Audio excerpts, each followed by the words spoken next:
យើងសពថ្ងៃសែនសាប់បាយក្រៃមានលខោនបាសាំងជំរៀងអាយ៉ៃស្រុកយើងសពថ្ងៃសែនសាប់បាយក្រៃមានលខោនបាសាំងជំរៀងអាយ៉ៃពិតទៀតខ្សែដៀវត្រង់ខ្លុយចាប់ពេដនត្រេសម័យរំកន្ទ្រឹមលោកឡាំថនយើងមានវាសនាព្រោះថាខ្លួនយើងនេះបានកើតជាជាតិខ្មែរយើងមានវាសនាព្រោះថាខ្លួនយើងនេះបានកើតជាជាតិខ្មែរបានកើតជាខ្មែរលើដីស្រុកស្រែមិនធម្មតាទេបានកើតជាខ្មែរពុទ្ធខ្មែរអ្នកជាមានទាំងប្រាសាទចំលាក់រចនាប្រាង្គសិលាក៏មានច្រើនមានទាំងប្រាសាទចំលាក់រចនាប្រាង្គសិលាក៏មានច្រើនសម្បត្តិវប្បធម៌ធំកើងរុងរឿងអង្គរជាតិយើងល្បីល្បាញរុងរឿងក្នុងលោកកាណមួយជនបរទេសមកទស្សនាប្រាសាទកម្ពុជាយើងច្រើនណាស់ហើយម៉ូតូស៊ីក្លូរថយន្តទំនើបគ្រប់ធន់ទៅណាសុខភ័យមន្ទីរពេទ្យមានជួបប្រជាជនផ្លូវសាលាល្អគុណទៅណាសុខភ័យតាមក្រុងឬខេត្តគ្រប់គុំឋានទីណាក៏បានទៅណាសុខភ័យអង្គការមានជួយកំពាកុមារកំព្រាចាស់ជរាសុខភ័យទោះយប់ឬថ្ងៃកំក្រែងគ្រប់ទីកន្លែងទៅណាសុខភ័យការងារមានច្រើនក៏គោកចាំតទួយកអ្នកមានស្នាដៃធ្វើកំភ័យមើលបែរហើយកំភ័យ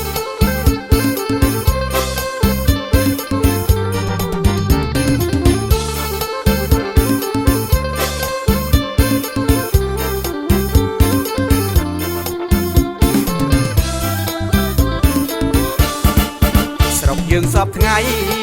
សែនសាប់បាយក្រៃមានលខោនបាសាំងជំរៀងអាយ៉ៃស្រុកយើងសពថ្ងៃសែនសាប់បាយក្រៃមានលខោនបាសាំងជំរៀងអាយ៉ៃពិតទៀតខ្សែដៀវត្រង់ខ្លុយចាប់ពេដនត្រេសម័យរំកន្ទ្រឹមលោកឡាំថនយើងមានវាសនាព្រោះថាខ្លួនយើងនេះបានកើតជាជាតិខ្មែរយើងមានវាសនាព្រោះថាខ្លួនយើងនេះបានកើតជាជាតិខ្មែរបានកើតជាខ្មែរលើដីស្រុកស្រែមិនធម្មតាទេបានកើតជាខ្មែរពុទ្ធខ្មែរអ្នកជាមានទាំងប្រាសាទចំលាក់រចនាប្រាង្គសិលាក៏មានច្រើនមានទាំងប្រាសាទ